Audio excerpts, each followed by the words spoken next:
Well, good morning, everyone, and Happy New Year. Like many Minnesotans, I have to tell you, I was glad to turn the page on 2025. It was an extraordinarily difficult year for our state, and it ended on a particularly sour note. For the last several years, an organized group of criminals have sought to take advantage of this state's generosity. And even as we make progress in the fight against the fraudsters, we now see an organized group of political actors seeking to take advantage of a crisis. I don't want to mince words here.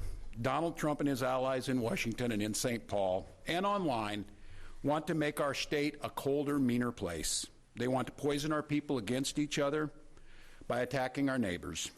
And ultimately, they want to take away much of what makes Minnesota the best place in the country to raise a family. They've already begun trying to withhold funds that were meant to help families afford child care, and they have no intention of stopping there. Make no mistake, we should be concerned about fraud in our state government. We cannot effectively deliver programs and services if we can't earn the public's trust. That's why over the past few years, we've made systemic changes in the way we do business. We've gone to the legislature time and time again to get more tools to combat fraud.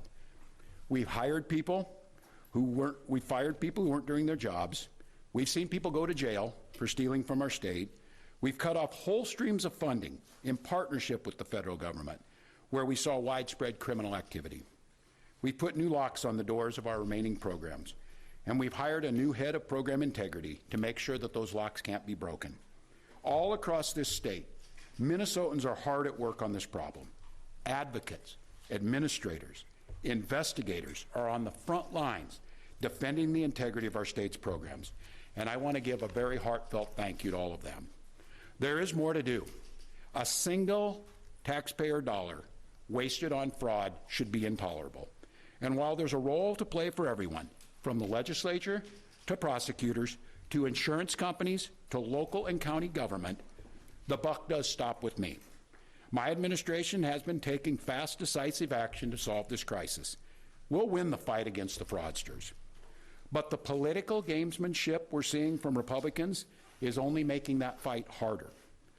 We've got Republicans here in the state legislature playing hide and seek with potential whistleblowers.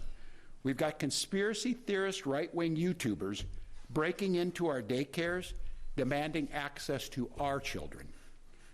We've got the President of the United States demonizing our Somali neighbors and wrongfully confiscating funds that Minnesotans rely on. It's disgusting and it's dangerous. Republicans are playing politics with the future of this state. It's shameful, and I've said it before, and I will continue to say it. We welcome ideas from anyone, in any party, from any walk of life, who wants to help us continue to stay ahead of these criminals. And we welcome the involvement of the federal government. I am grateful to the career professionals at the U.S. Attorney's Office and the FBI who have been helping us fight this fight for years. But I cannot abide the actions of the political leadership in Washington. These opportunists are willing to hurt our people to score cheap points. They and their allies have no intention of helping us solve this problem, and every intention of trying to profit off of it. Which brings me to this. 2026 is an election year.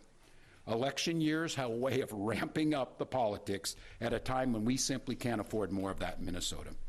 In September, I announced that I would seek a historic third term as Minnesota's governor, and I have every confidence that if I gave it my all, we would win the race.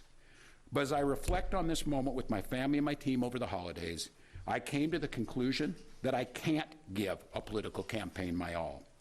Every minute that I spend defending my own political interest would be a minute I can't spend defending the people of Minnesota against the criminals who prey on our generosity and the cynics who want to prey on our differences. So I've decided to step out of this race, and I'll let others worry about the election while I focus on the work that's in front of me for the next year. I'm passing on this race with zero sadness and zero regret. I did not run for this job to have the job. I ran for the job to do the job. Minnesota faces enormous challenges this year, and I refuse to spend a single minute doing anything other than rising to meet this moment. Minnesota has always come first and always will. That's what I believe servant leadership demands of me. As an optimist, I'll hold out some hope, that my friends on the other side of the aisle will consider what servant leadership demands of them in the moment. We can work together to combat against the criminals. We can work together to rebuild the public's trust and make our state stronger. But make no mistake about it, if Republicans continue down the path of abusing power, smearing entire communities, and running their own fraudulent game at the expense of Minnesotans, I will fight back with everything that I have.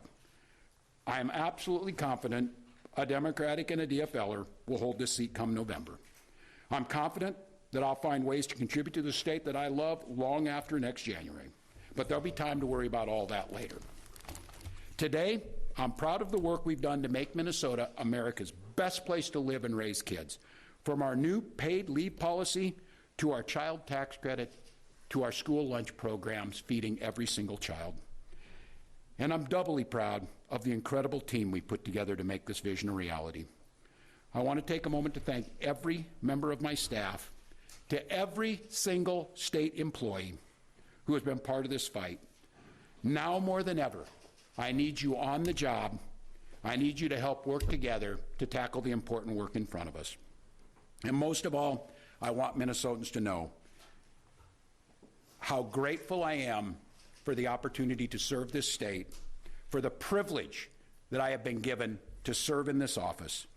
I'm on the job. I'm focused on making sure that we stay America's best place to live and raise kids. No one will take that away from us. I'm proud of the way we treat our neighbors. I'm proud of the way that we welcome people to this state. I'm proud of the way that we innovate.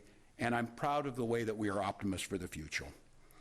No one's taking this away from us. Not the fraudsters, certainly not this president, not on my watch.